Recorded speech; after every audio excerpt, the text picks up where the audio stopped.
104.7 IFM. Report! Inihayag ng Pangasinan Police Provincial Office na wala itong namomonitor na private armed group sa kabila ng pagkalagay ng ilang lugar sa lalawigan sa yellow category areas of concern.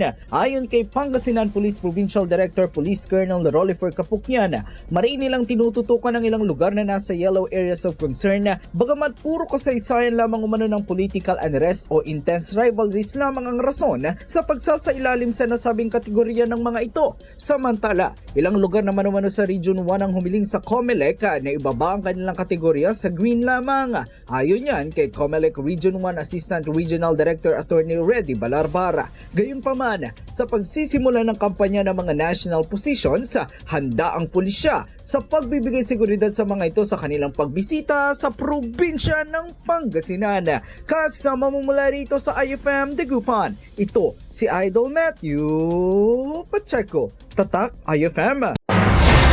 IFM News. IFM News. IFM News.